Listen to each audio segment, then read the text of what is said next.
All right. Well, thank you everybody for joining us. My name is Michael Chartier, and I'll serve as the moderator today for ExcelinEd's ESA implementation webinar panel. So I want to thank you all for joining us. I'll introduce the panelists and let them give you a quick background on yourselves. We will do a question and answer with the panelists. We'll have a Q&A button there at the bottom. Please submit your questions throughout.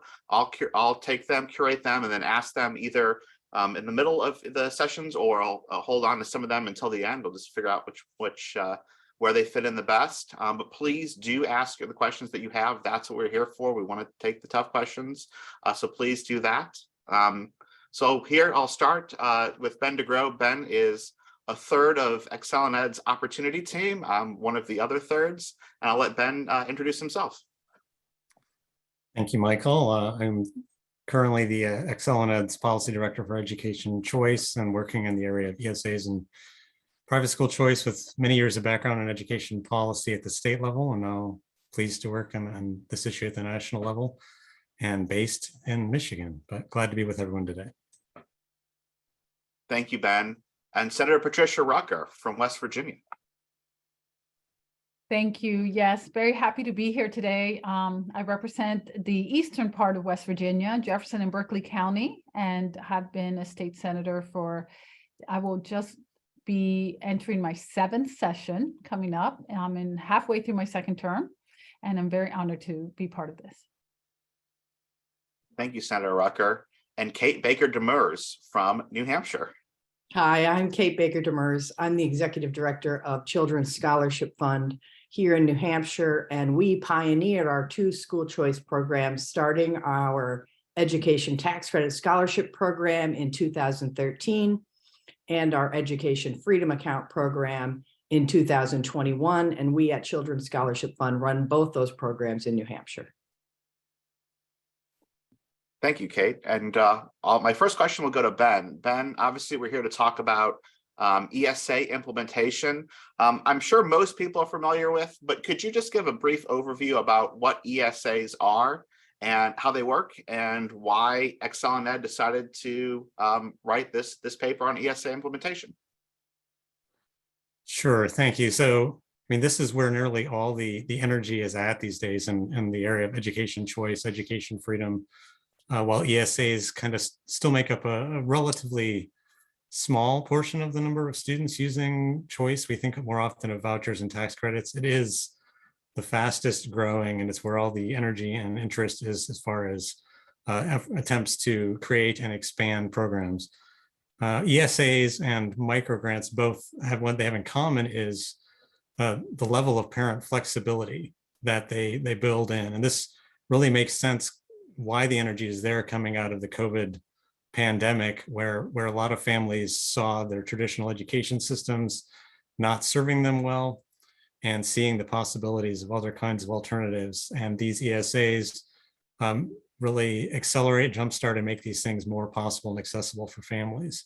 So rather than just allow families to use dollars and control them to buy tuition at a private school, they can also use them to customize an education and to get everything from tutoring services to help their child catch up, or therapies for kids with special needs who need those services, to pay for transportation to and from school, testing, online education programs, and a dozen other things.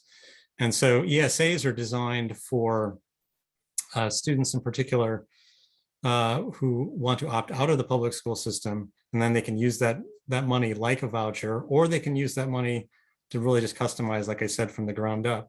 Microgrants are smaller pots of money designed for a supplemental purpose, where students could be still enrolled in a public school or in another setting, but they're using these funds in a supplemental way.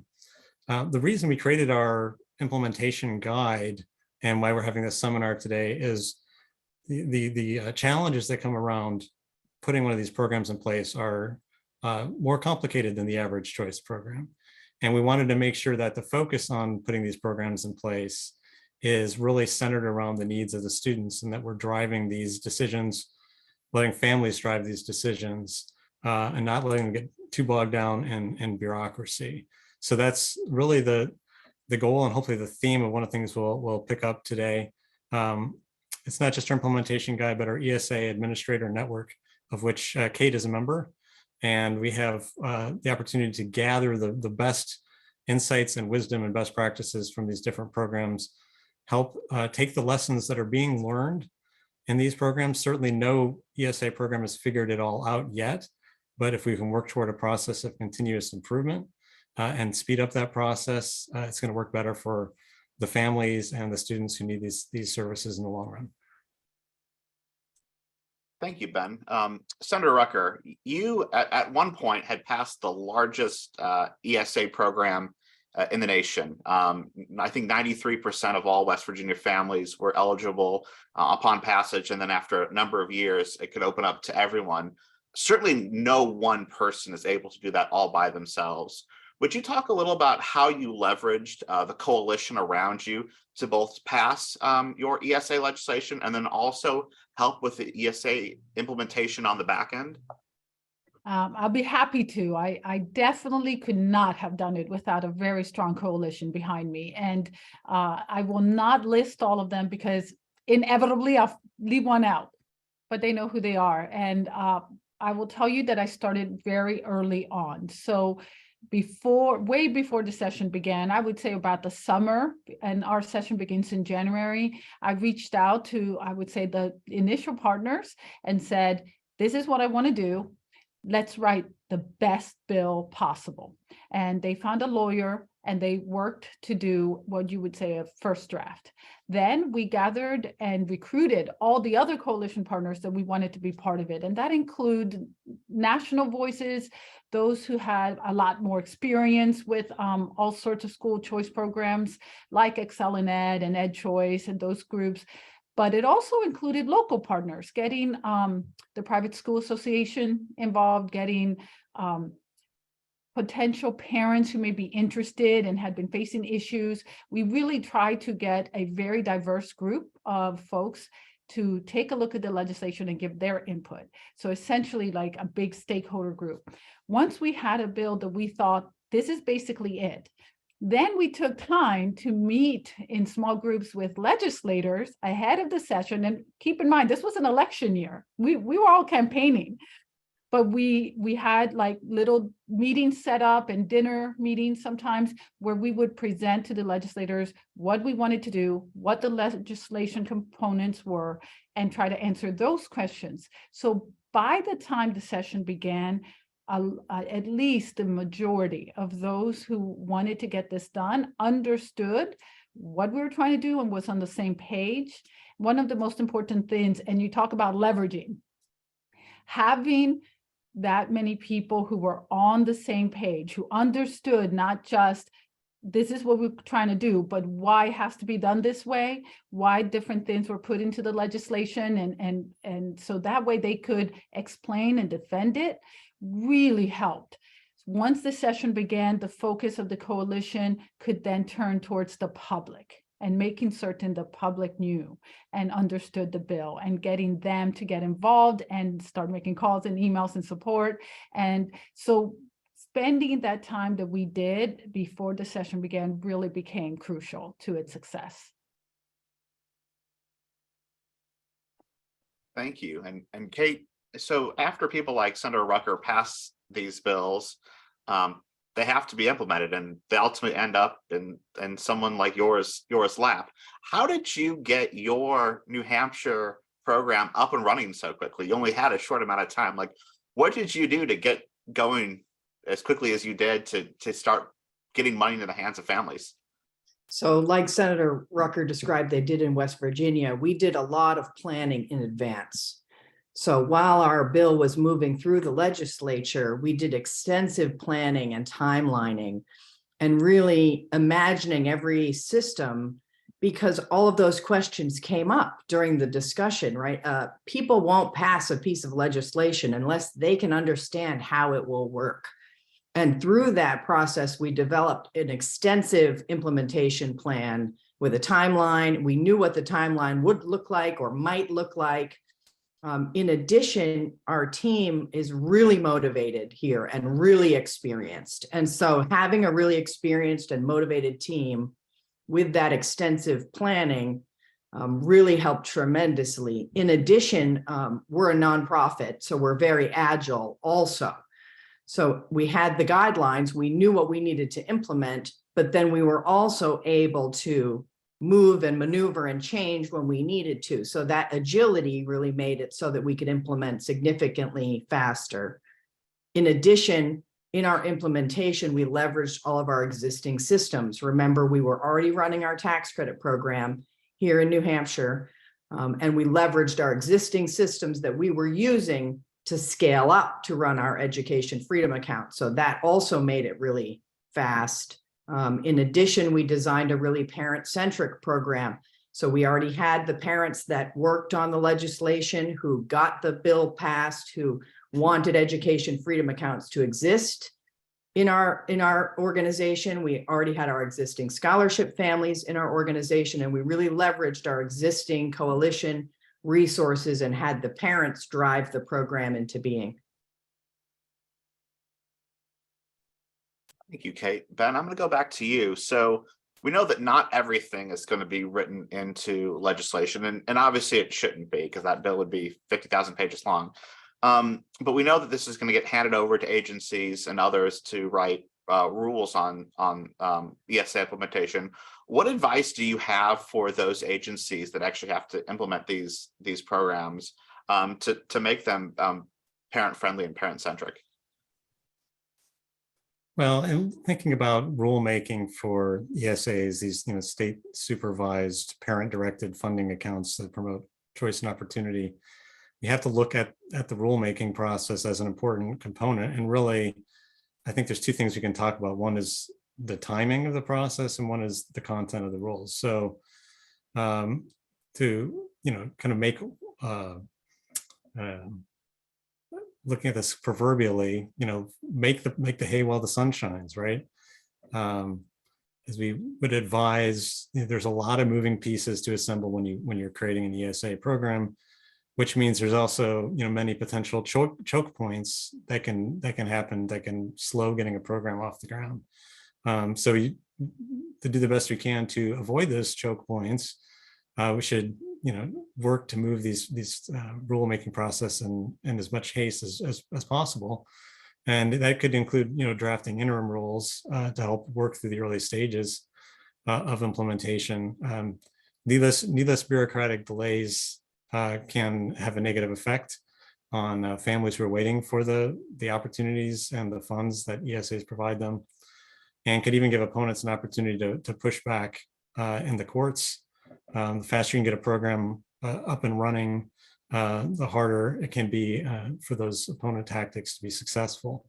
But as far as the content of the rules, the other piece, I think it's just important to note that as much as possible, they should focus on making information transparent, making procedures predictable and consistent, both for the parents who are going to be applying into the program and using the money and the platforms for transactions, but also for the providers who are going to be providing the service.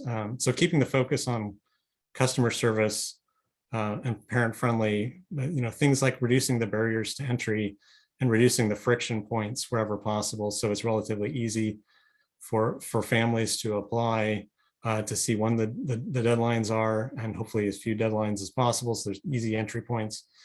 And so it makes it easy for them to get in and stay in, but also just that nimbleness as well. Finally, I'd say just keeping the footprint as light as possible. Lawmakers are going to want to measure the effectiveness of the program and look at the results, but realizing that it's not the goal here to impose a heavy footprint on individual providers and individual families, but again to promote that sort of transparent process where things like test results, if there are being gathered, are reported transparently to parents and collected at the program level and being reported broadly to the statewide, so can benchmark how well things are going. So those are some of the advice I would recommend as far as rulemaking. We had a question in the chat that I think I'm going to send to Kate. Kate, we know that these bills, may not be worth the paper they're written on if parents don't actually know about it, right? If people aren't interested in taking advantage of the program, or don't know about the program, take advantage of it, that there's a program that's out there that no one's in. So what did you do in New Hampshire to help activate and leverage those parents to know, hey, this program's out here, you can sign up, and then also getting providers into the program. If parents are there, but they have no one to go to, not much of a program. So what have you done in New Hampshire that you could share with the rest of the group to help really leverage your contacts, your relationships, and to get people and providers into the program? So there's a few things we did right out of the gate, which was work to add every provider that we knew automatically would be approved, right? For example, in New Hampshire, you can use your Education Freedom account to attend a class or course at your neighborhood public school. If you go somewhere else, you can use it to pay for private school tuition, where there were some things that we knew we could add immediately. So for example, if you're an approved private school in New Hampshire, then a family can pay you with the Education Freedom Account Fund. So we worked immediately to get all of those schools on board. We worked really quickly to be sure everyone knew that if you wanted to take a course at your neighborhood district school, it would automatically be approved, right? De facto approved, right? Things like that. So we worked on that really quick. In addition, we empowered our parents to be able to share information with providers that they already use. For example, you attend a private school, but you go to a tutoring center after school. We gave the parents the tools to be able to say to the tutoring center, hey, here's the link where you sign up. If you get in here, I'll be able to use my Education Freedom account to pay you. Oh, by the way, we call them Education Freedom accounts because it's the live free or die state in New Hampshire. I'm talking about our Education Savings account or scholarship account program, just so everyone has the right language. I say Education Freedom because I love freedom. But we gave the families the opportunity and the ability to put their providers in. So a family has a link they can share with their provider. They can say, this is where you sign up.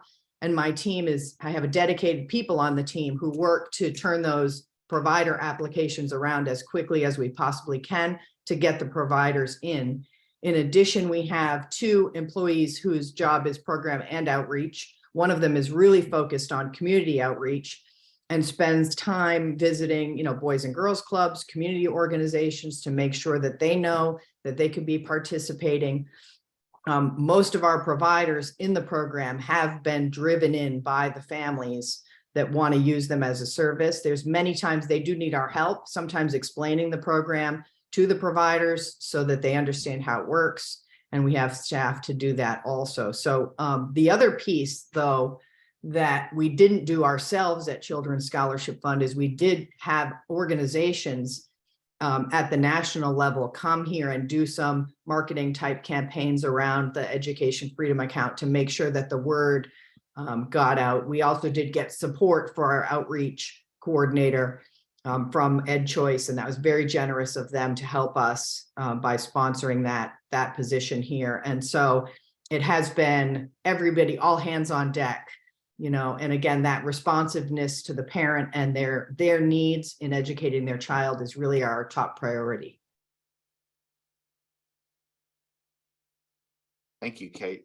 Senator Rucker, you just heard Kate talk about how they leverage their networks to get people into the program and providers into the program.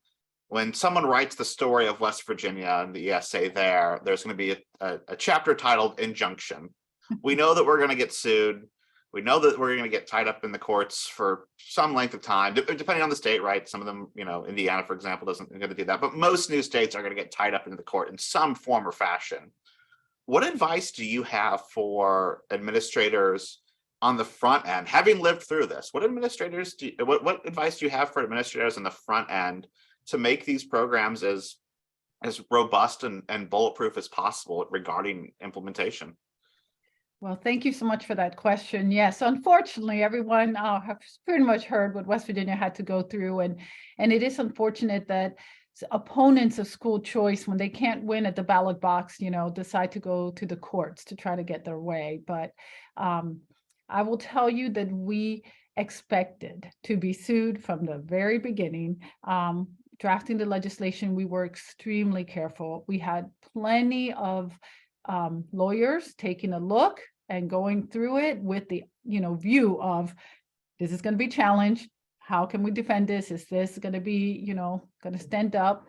And so that was definitely good that we did that. So I just want to definitely give everyone that advice. Make certain you get plenty of oversight from different lawyers from all different areas, and not just your legislative lawyers who are going to usually just say, oh yeah, this is great. You want outside people to give you that opinion. We actually reached out to our Attorney General ahead of introducing the legislation and had him look at it, because we knew if it was sued, he would be the one defending it. We also, those same coalition partners that helped and advised, we asked them for a commitment to help us defend this legislation if it was sued. And they absolutely agreed, and they, stepped up and were partners to help us defend it also.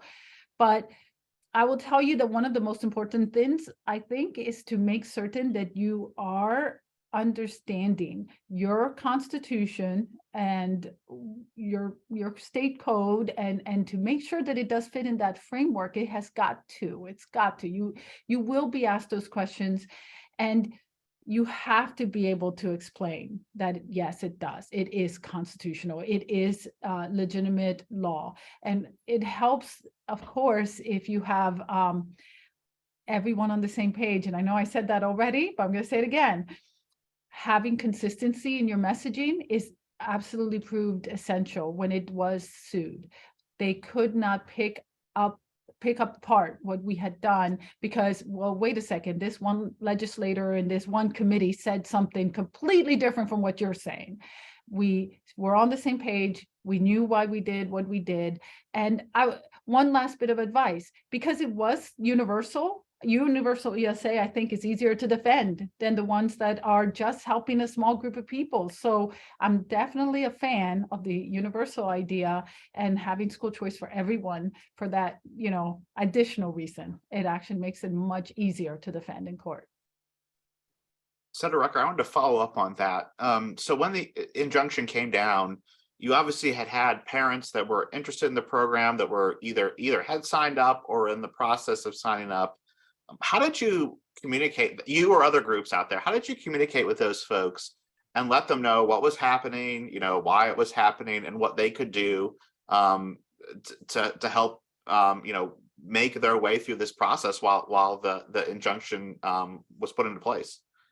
It's a great point, and actually proved to be very important for those parents. So our state treasurer, who was given the job of implementation, he was our Kate Baker. He had set up a website early on and set up a way for parents to get information from that website. And we did our best to let all parents who were interested go there to get the most up-to-date and accurate information. We also use social media. So there were at least 2 social media accounts created to help the facilitation of information and asking questions and getting the questions answered.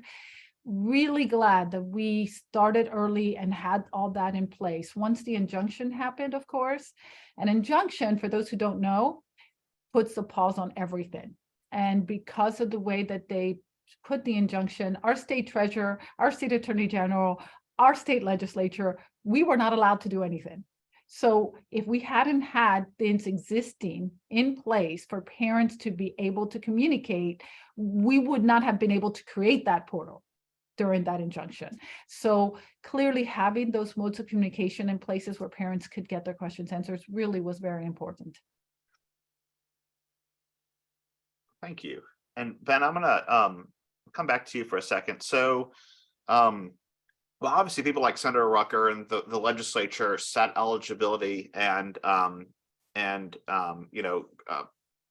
sort of fence off what they believe is appropriate uses of ESA funds. How should administrators live within the confines of what was set in the law, but also be as open and parent friendly as possible when it comes to implementing these programs so parents can actually use them? Yeah, and then this is probably a good point for us to highlight, that we think a lot at ExcelinEd about, model legislation and the hallmarks of high quality legislation, statute, what a program should look like. And we would agree with Senator Rucker that making these programs as expansive as possible And that in both senses, both the sense of as many students as possible being eligible to be served by them, and making it expansive as possible as far as the flexibility and how families can use the funds. These are both hallmarks of high quality legislation, as well as making sure the funding amount that's available to each family is significant and robust enough to serve their needs and becomes a sustainable part of the state budget going forward. I mean, that being said, I mean, if we're gonna look at how do we keep, as administrator, make sure that the legislation, the spirit of the legislation comes to life in a way that's as friendly as possible to parents. I mean, part of it starts with, reading the law through the lens of what's possible, thinking about how we can use the components of the law to empower families. I mean, clearly there's a need to put certain guardrails of fiscal accountability in the law, and we would recommend some of those that go in, where they could be things like occasional auditing, fraud hotlines, or other requirements to make sure there's fiscal accountability. But it's really about the administrator looking at this as a way to partner with parents and to partner with other groups, supportive groups, and make the program as transparent and accessible to families, being proactive in thinking about how to communicate to parents, how the law works. So it could be setting up webinars, it could be weekly email communications, so having that proactive feature, as well as just being making sure that your call center is staffed and equipped and ready to answer questions and able to point families in the right direction, because a good customer service experience is going to help organically grow the program and make it more sustainable in the long run. So again, partnering with other outside groups as well, whether the administrator does some of the work in-house or whether they're partnering with a vendor or other groups to provide these different services, just keeping that focus on the customer and trying to work with individual families to help make sure that the spirit of the law comes to life. I think that's the best way to go. And there was a question in the chat that I want to send to you. So we've seen that some states have decided that the state education agency is the one that administers these programs, while others have moved to other third-party organizations. What have you seen in regards to kind of those different viewpoints? What have you seen work in some states and work in other states? What advice would you be able to provide, and based on what you've seen in those different scenarios? It's a fantastic question. I think when we go back to the history of ESAs and how these started a little over a decade ago in Arizona, it was, in our enthusiasm, it was not something that was thought about a great deal. And so we, Arizona put the program in the hands of the state education agency, the Department of Education there. These agencies are largely designed as instruments to comply with federal law and to be channels of federal education funds. And overseeing ESA was probably not something they were prepared to do. I mean, again, I'm going to go and look at different states and different contexts. Right now, we have about I think 4 of the state ESA programs are run through the state education agency, and they are learning along with our other members in our ESA administrator network. But it does tend to create a little more friction because they are, in a bureaucratic structure and a more of a bureaucratic mindset. Some states have moved toward having the treasurer's office be the administrative agency, as in West Virginia and in Indiana.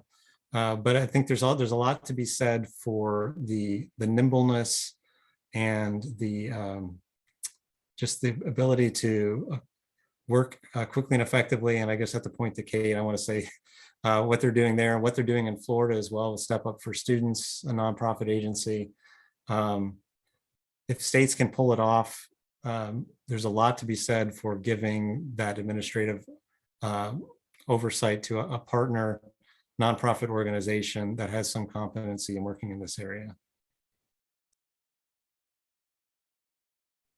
And I'd like to go to you for a second. So we've kind of talked through various parts of implementation. So passing legislation, rules being set up, injunction, who's going to run these programs. Then at the end of the day, again, you kind of talked earlier about, letting parents know about these programs.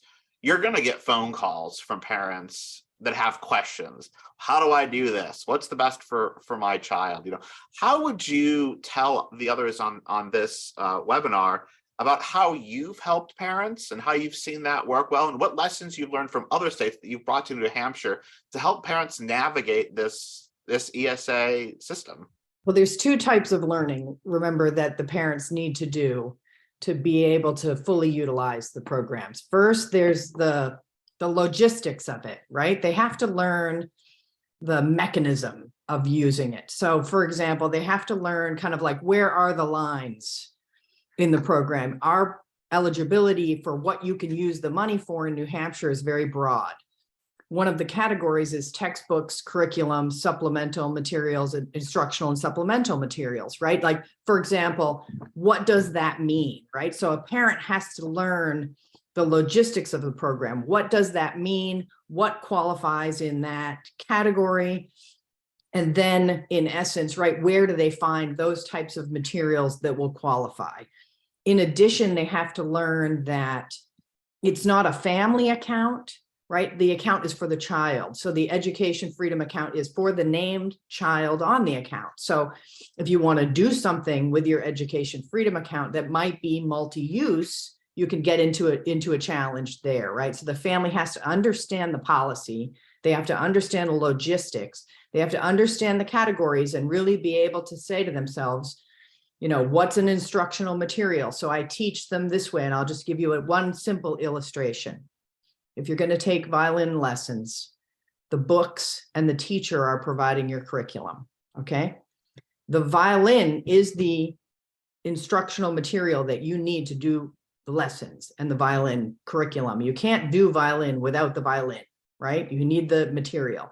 Then the strings that go on the violin, that's the supplemental materials to the instructional material, which is the violin, which relates to your curriculum, which is your teacher and your books, right? So you have to look at everything. So you have to teach parents to think about how they're educating their child in a way that's linear, like that fits into the constraints, because there's many things that they'll have these beautiful creative ideas, but they don't fit into the box, right? And so we have to help them to have ideas that also fit into the box. We want them to be creative and comply with the law. So that's kind of the biggest challenging piece. The next piece also is, of course, navigating those 400 or 500 providers now that they have access to, and what's the right fit for their child. So we love talking to parents about, I live in this town, I have a child that has these traits, and I'm looking for this type of environment for them. What's in my geographic area? Who are the providers that are already working with the Education Freedom account, and how do I find them? So you've got the logistics, you've got the policy side of it, and you've got the educational side of helping them to really navigate both their children's education and using the program.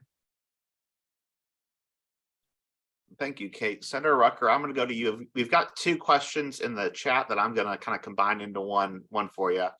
We know that we joke on this the school choice side that our biggest opponents are rural Republicans, right? And as we were talking about before this started, you live in a very rural area of West Virginia. You're at your friend's house because you don't have broadband, because you're living on a mountain.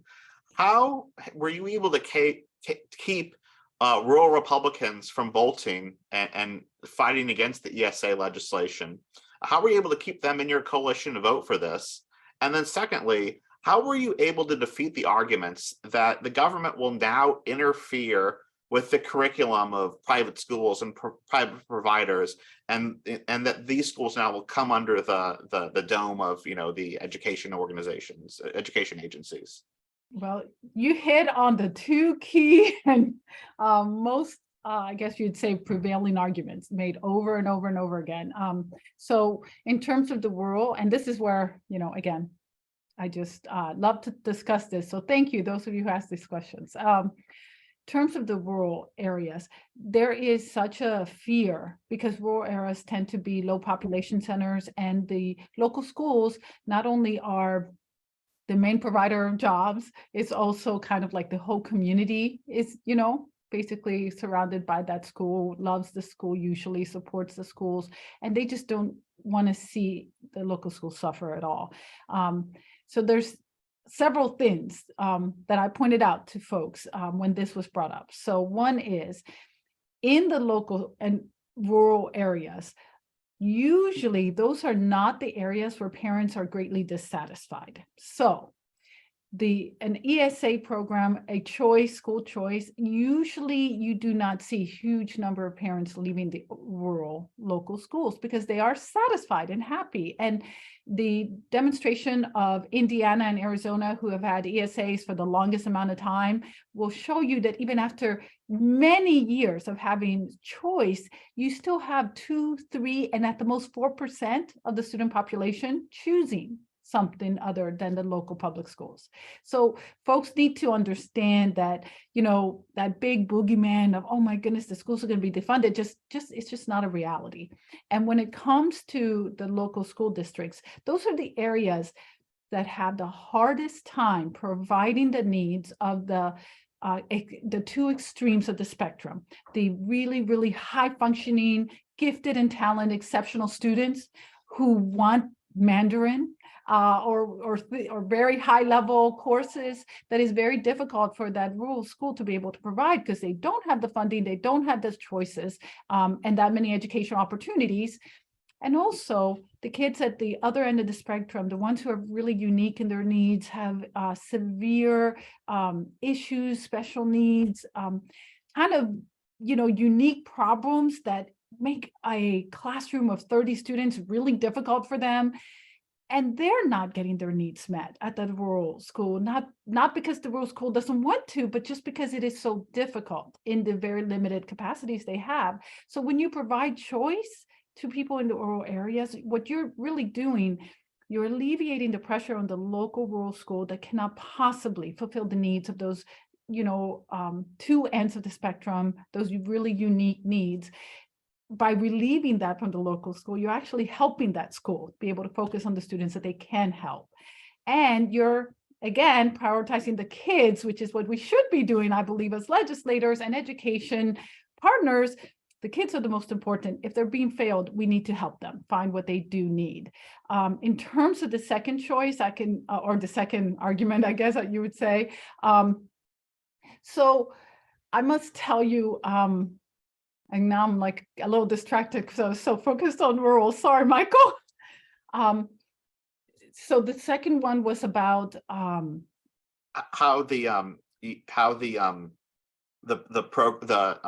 if private schools take public money, right? If private schools take ESAs, that they'll be put under the thumb of the government, basically. Thank you. Now I remember. Yes. Yep. Sorry, I got so involved in that. I love talking about rural schools. Anyways, so yes, I have to tell you that we did put very limiting language in our legislation to make it absolutely clear that accepting of this Hope Scholarship funds does not mean that the government can start telling a private school or an education service provider who they can hire, how they can teach, what their tuition is, how they run their program or school. We did put that language in there because of those concerns, but also because I honestly believe it is the parent making the choice to what is best for their child. It is not the government making the choice. It is not the government dictating. And the whole point of there being government-run schools, that's where you have the opportunity to have that regulation and those certain rules in place that we legislators and I'm sorry to say, the federal government can basically determine is necessary. The whole point of choice is that there will be something outside of that. So if we start allowing through these type of programs that we're going to start setting regulations on these other choice programs, you're eliminating the entire point. So to me, it's just absolutely crucial that we not interfere with what they do. And it really helped that Supreme Court case, Montana versus Espinosa, I believe, where it was very clear. the Supreme Court pretty much said, like, you can't, it's not government going to support a religion because a parent chooses to put their child in a religious school. The concepts around and the arguments in that case was essentially the parent is choosing what they think is best for their child. And that doesn't mean that it's government supported. It means the parent is making those decisions. And it is not our role to tell those parents they know best what's best for their kids. Thank you. And so I love being the moderator because I get to ask the tough questions, and then I get to go on mute and let others do the answering. So I got a tough question that I'm going to send here to Ben.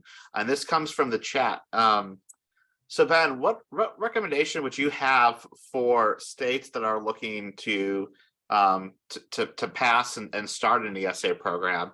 Is it best to start small and scale up based on the challenges of implementation work, or should we go for the whole enchilada?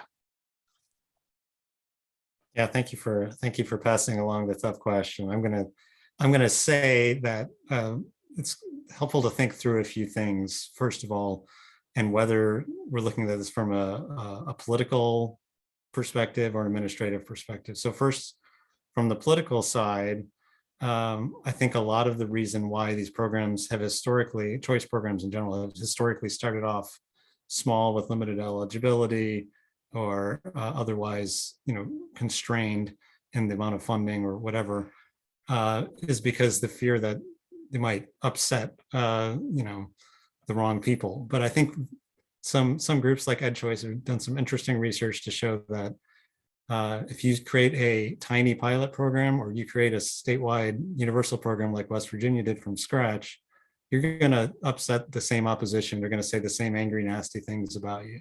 So don't let the fear of the opposition be the factor that holds you back. I would also say the need that we've seen in COVID is broad.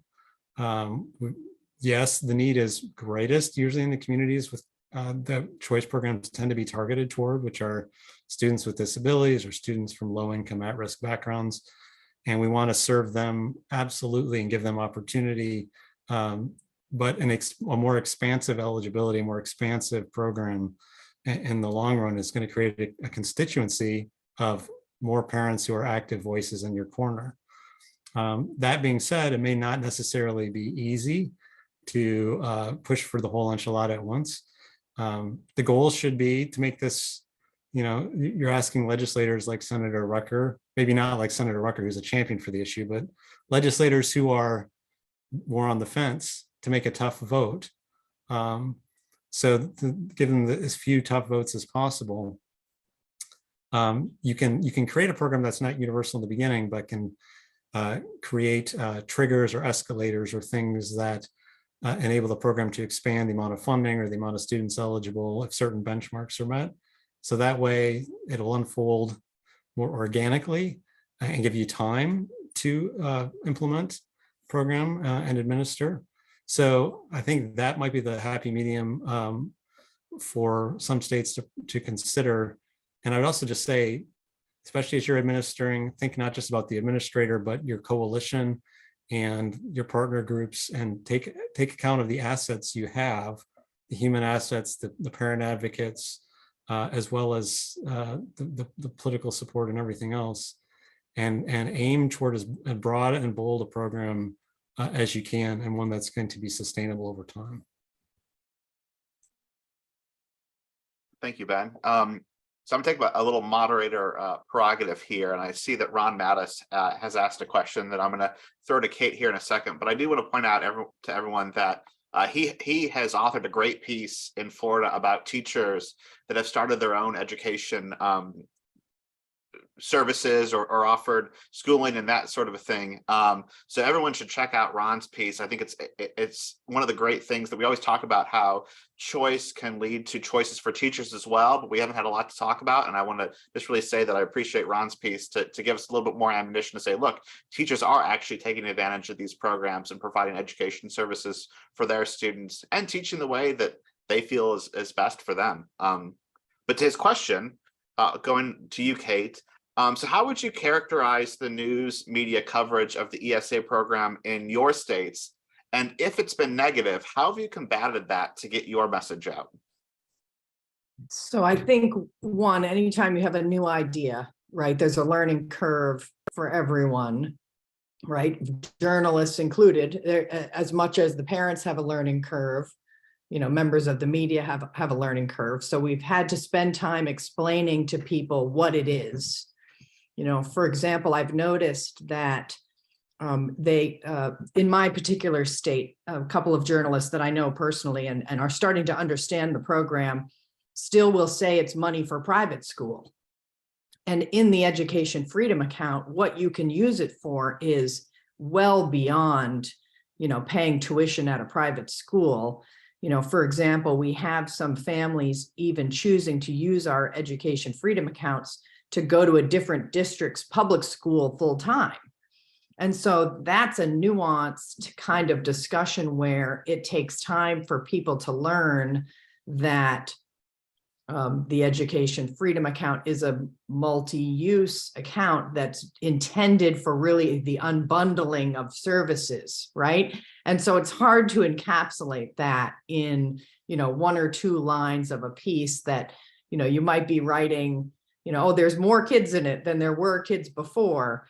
And you want to keep, they want to keep it short, but still it's a diverse group of families. It's a very groups of families doing all kinds of different things with their education freedom account. And so I think that's been the biggest challenge, is teaching not only, again, the families and the providers to use the education freedom accounts, but really what is it and what are the possibilities?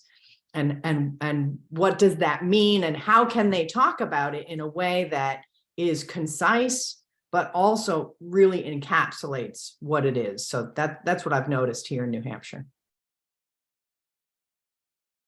Senator Rucker, this again, coming from the chat here, I'm going to kind of smush two questions together. As we talked about coalitions earlier on, did you find that when you got more groups involved, that actually made the bill stronger, or that you had to weaken the bill to get more support for it? So in my experience, it actually made the bill stronger. Most of the coalition partners had the same priorities. They were nervous about how this fund would interfere with the way they run. And so we were able to reassure them with that language I told you we put in the bill. And the parents were who were involved, they wanted to make certain it was as flexible as possible. So we made certain to, to make it as flexible as possible, and as with as little bureaucracy, as little hoops that they had to jump through, and try to keep the qualifications like to one paragraph. It was just trying to simplify, not make it a difficult thing.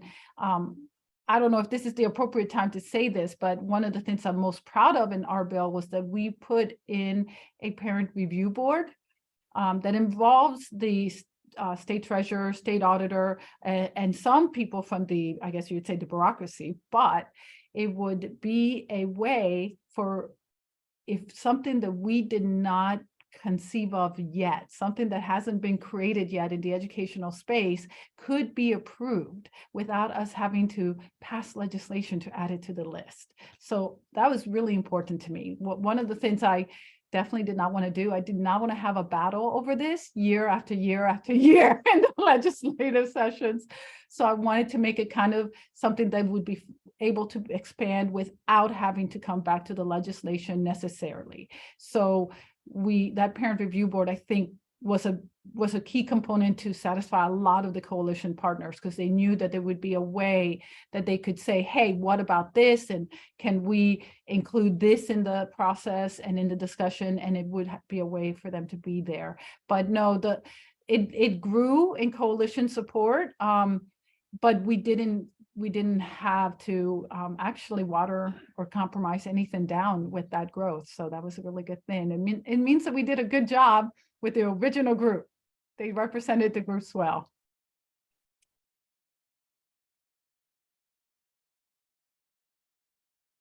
So on mute there. Sorry, I lost my train of thought where I was going to go.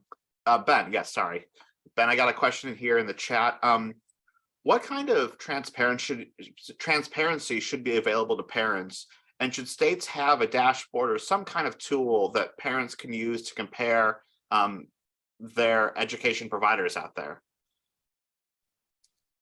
This I think is, and I'd love to hear others weigh in on this as well.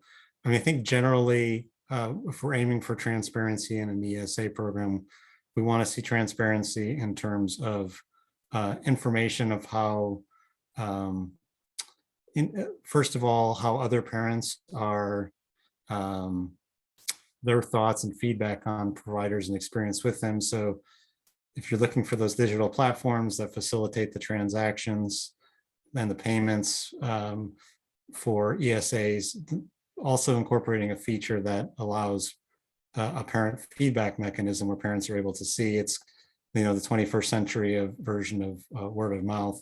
I mean, the other version of transparency I think that is essential is to see the outcomes and if you build into the legislation, annual reporting at the program level to see how students are progressing academically, and to see how how parents are using funds in different ways.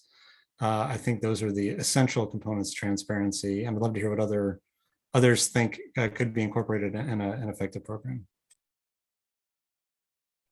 Absolutely. I'm just going to say that that's really important. And we did have a review of the ESA programs available to the parents as part of what the state treasurer has to post. He not only has a website of all the available education providers, but also a way for parents to say, yes, 5 stars or whatever it is. So that way there'll be some sort of an idea. Parents can say, hey, this has gotten a lot of attention. Maybe I should look at it.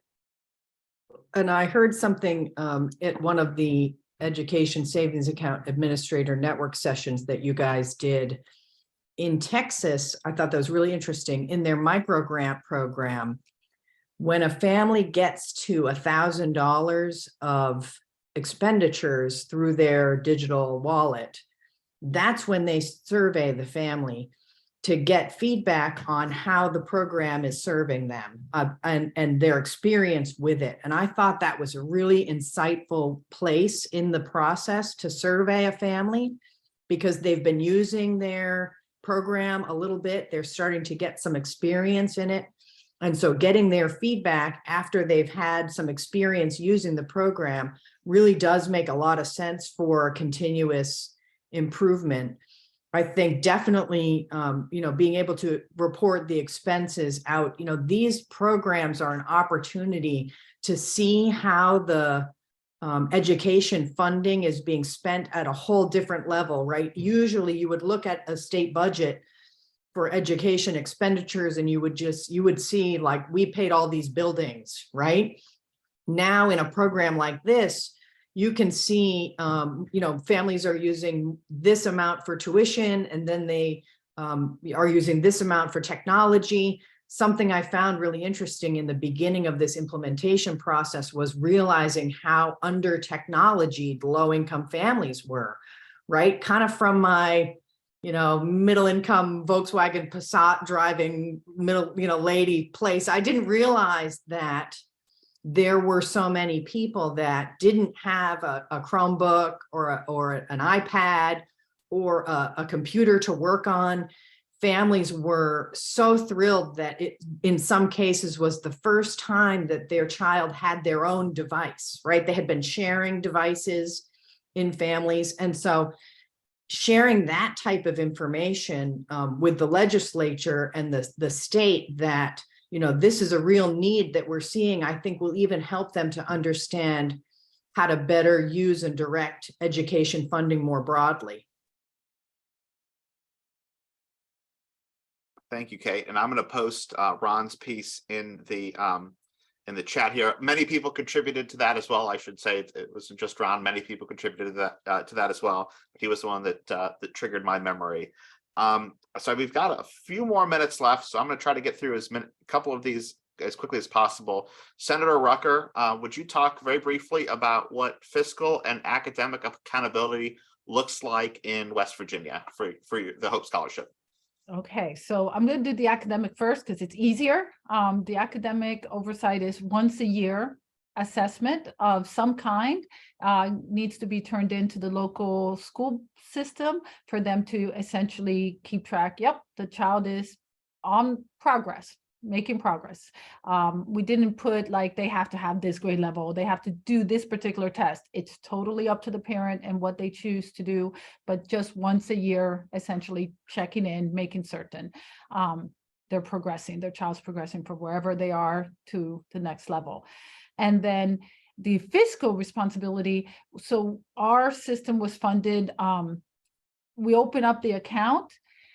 Any education service provider that wants to participate has to apply and get into the approved provider list with the state treasurer, and the money goes from the account directly to that education service provider. It never goes into the parents' hands. So we did that for two big reasons. One is to ensure that we knew where the money was going and that it really was going to go towards education of that child. Second, and I hate to say this, but there are so many folks who have this feeling that parents will spend the money unwisely. And if you give the parents actual cash in hand, the money is not going to be spent on that child. So there's no way that could happen. The state treasurer is going to know where every penny has gone. One of the agreements for any education provider is if there's a refund, the refund goes back to the child's account, doesn't go back to the parent. So, and we'll also have a very good indication of what is, being used more than others. Like Kate was saying, a very good idea of where the majority of the money is being spent, whether it is in individualized learning and tutoring and private schooling, special education services. So all of that will be data that gets reported to the legislature once a year. Perfect. Thank you. Okay. 30 seconds for the next two questions. Kate, there's a cap in New Hampshire now on who can access the EFA. Do you believe that legislature will be able to increase the cap? So our income limit is 300% of the poverty line or below. I think that's what the question is referring to. And the way I think about it is this. This is our state education funding, right? Otherwise, it used to go to public school buildings and charter schools and then stop there, right? When you're a family and you go to enroll in a charter school or a public school, they don't say, are you 300% of the poverty line or below? It doesn't make sense that the child's education funding is only tied in this particular case or allowed to be directed by the family when the child makes a certain income limit. That's not the principle of it. The principle of this state education funding, it's per pupil funding. It really belongs to every child in the state. And so I think that in the long run, in New Hampshire, it will look more like West Virginia, because that's what the education funding is, right? It's the child's education funding. So saying you have to be any sort of demographic to get it just isn't logical. And so I think eventually we'll move to that point, or at least I'm hopeful that will happen. Perfect. All right. So we are out on time. I'm going to give Ben the last word and the last question. Ben, what is one thing you want the remaining 75 participants to remember about ESA implementation? Great question. And there's a lot more we could have dived into in this hour. But I think from a big picture perspective, it's helpful to keep in perspective that with all the implementation road bumps and challenges that come along with ESAs and figuring out how to personalize and customize education and give parents that flexibility and power in a way with integrity and just an effective program, that we're not comparing ESAs to some platonic ideal of perfection, that as we are continuously improving, that what we're looking at are things that are alternatives to a current system that has for many students not served them well. And so remembering that as we continuously improve ESA programs, that for families, these represent improvements and opportunities for their kids, and just to keep those things in the larger perspective. Perfect. Thank you all for joining us. Thank you to our panelists, Senator Rucker, Kate, and Ben. Thank you so much for taking an hour out of your day to join us here. In the chat, again, is the link to our implementation guide. Please read through it. Any feedback you'd have, we would love to hear. We plan on this being an iterative process. So please hit us with any feedback that you have. We'd love to hear from you. Have a happy holidays, everybody, and we look forward to seeing you all in the new year. Thanks for having me. Thank you. Thank you.